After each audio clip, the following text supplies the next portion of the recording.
Mi pa malo poglejmo v dogajanje preteklega tedna. Še preden pa začnemo, pa si poglejmo odziv ameriškega predsednika na naš kratek odlomek iz prejšnje oddaje, ko smo povedali, da ne zamudi nobene oddaje. Kolikor vem, je predsednik Trump velik oboževalec naše oddaje. Pač slovenske korenine njegove soproge. Zato ne vem, kako je izgledalo to srečanje, kaj so ga prekinili, ali so gledali. Dajmo si pogledati. Let me see the articles, please, if you would. And turn the lights down. Ni lepo, dokje seže naša oddaja. Do Washingtona, ne se hecati, prosim. To je predsednik Amerike, dajte mir. Zdaj pa zares začenjamo z oddajo in sicer s plesno točko predsednice Nataše Pirc Musar. Gledalke in gledalce opozarjamo, da je posnetek zelo nazoren.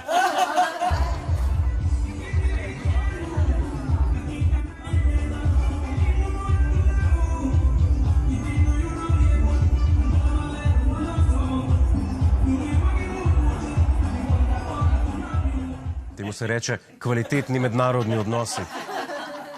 Predsednica je bila na državnem obisku v Keniji, kjer so jo sprejeli, zelo so jo sprejeli, pač z koračnicami, z vojaškimi častmi, z bobni, s ulicami, s sloni, s tigri, z opicami. Cela džungla je prišla. Cela džungla je prišla pozdraviti. No, predsednica je na to prisotne počastila z govorom. Hello, everybody. Dear Mr. President, distinguished guests, and above all, people of Kenya. A je ona rekla, hello, everybody. A je predsednica na tem govoru slučajno hotela izpasti, kad izpademo belci, ko se hočemo na silo spoprijateljiti s temnopoltimi, ker rečemo, hey, brother. A je ona rekla, hello, everybody. Sreča še enega, pa mu rečeš, kje si, brada?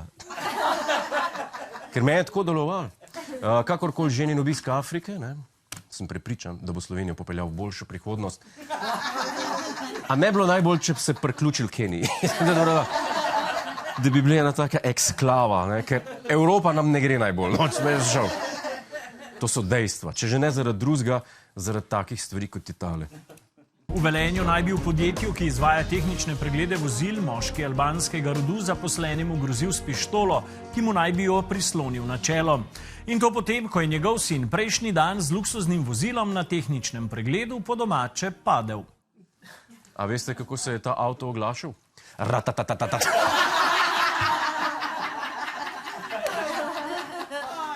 To so te šale za ta denar. Ja. Ko bomo več denarja imeli, bojo boljše šale.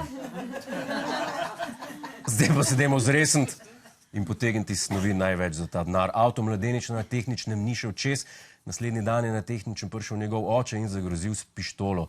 Eni pač tako zelo verjamejo svoje vozilo, da so ga pripravljeni braniti z orožjem. Mislim, da je zdaj čas za mnenje strokovnjaka na tem področju. Ljudje so me poklicali in so povedali, ne kaj se je zgodilo, ampak celo kaj se dogaja nasploh. To je sam eden od teh dogodkov, ko šiptarji prevzemajo oblast v Velenju, v drugih mestih, v Izoli, v Kopru, v Slovenski Bistrici in tako naprej. Se to vemo, ne?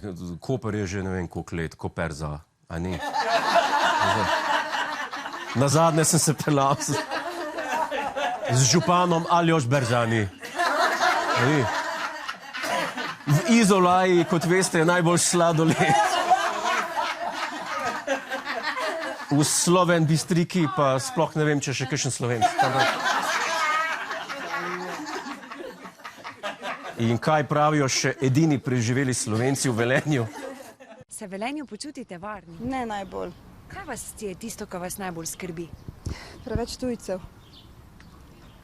Se vam zdi, da to več ni v nobenem ravnovesju? Ne.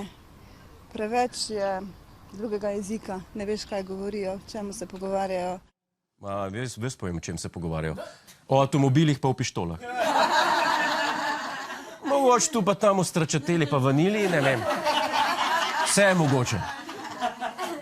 Mogoče se pogovarjajo, kako zavzeti končno celo Slovenijo. Ne vem. Nikoli ne bomo vedeli, ker govorijo v nam nerazumljivem tujem jeziku. Mislim, da ta jezik govorijo samo eksorcisti.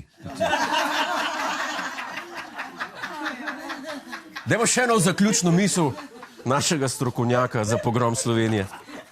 V Sloveniji jim oblast in policija držijo štango, Evropska unija jih podpira, ubogi Slovenci bomo dobili pa po glavi. Zdaj, Zmago, jaz mislim, da ti ne rabiš nobenega Albanca, da jih dobiš po glavi. Ti greš sam na TV, pa sam fukneš po tleh. Ti ne rabiš nobenih Albancev, dragi moj.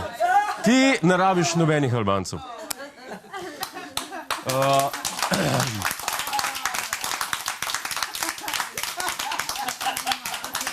Slovenijo pa te dni pretresa grozljiv škandal, ki prihaja naravnost iz koalicijskih vrst. Poglejmo si, kaj so špičili tokrat. Družbena omrežja so preplavile fotografije poslancev Svobode, ki v šolski telovadnici v Puconcih pijejo alkohol, čeprav je največja vladna stranka še lani iz šolskih prostorov izgnala tradicijo martinovanja. In kaj je drugače? Šolsko telovadnico so pred zabavo uradno prepisali na občino. Se branijo vpleteni. Zdaj mi pa povejte, kaj pa to tašnega? A nimajo parlament že 3 leta prepisan na cirkus Mojre Orfej? Pač tako je. In kako se zagovarja glavni krivec, ki je slike razvratnega pijančevanja sploh objavil na Facebooku?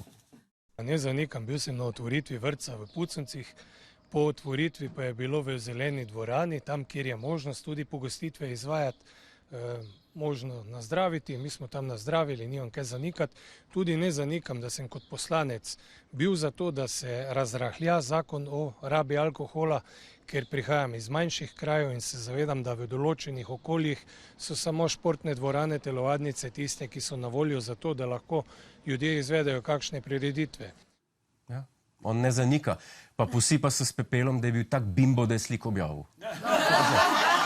Golob ga je z jih poklical pa napizdil.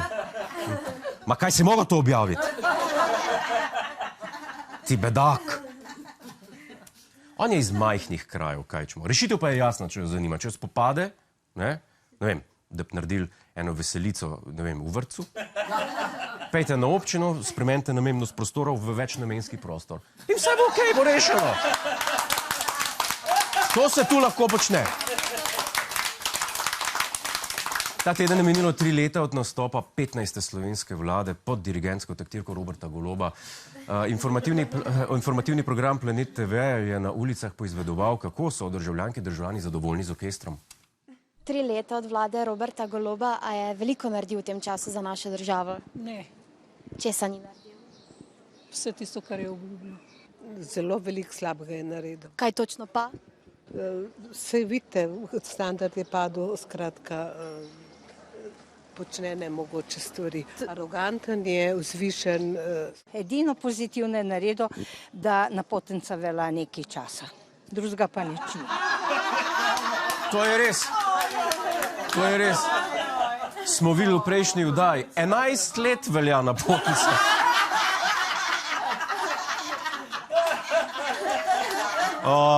Zakaj so ljudje tako nezadovoljni? Ni mi jasno, priznam, da ne.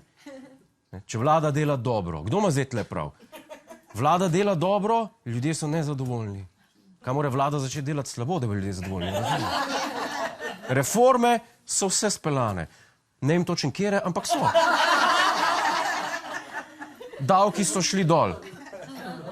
Davki so šli gor. Ok, ne more biti vse pozitivno. Čas je treba zube stisniti malo. To je za naše dobro. Zdravstvo, Dobro, pustimo zdravstvo. Kaj bo zdravstvo? Kaj te glava boli? Vzemi aspirin, pa nehaj težiti. S temi čakalnimi vrstami. Stanovanjska politika. Dobro, kaj bo stanovanjsko politiko? Pustite, kaj. Kaj je narobe s šotorom? Lahko se predstavljaš, ne rabiš biti skozi na istem mestu. Nehajte težiti s temi novimi gradnjami stanovanj. Resno. V glavnem, vlada dela dobro, to je vse, kar moramo vedeti. In nehajmo že udrihati po ljudeh, ki delajo dobro. Pa po novem lahko pijete, kjer čete. Če spremenite namembnost prostora. Kaj bi vi še radi, Hej, preden greš, klikni tukaj in se naroči na naš YouTube kanal. Imamo pa tudi TikTok, Instagram in Facebook, tako da le urno.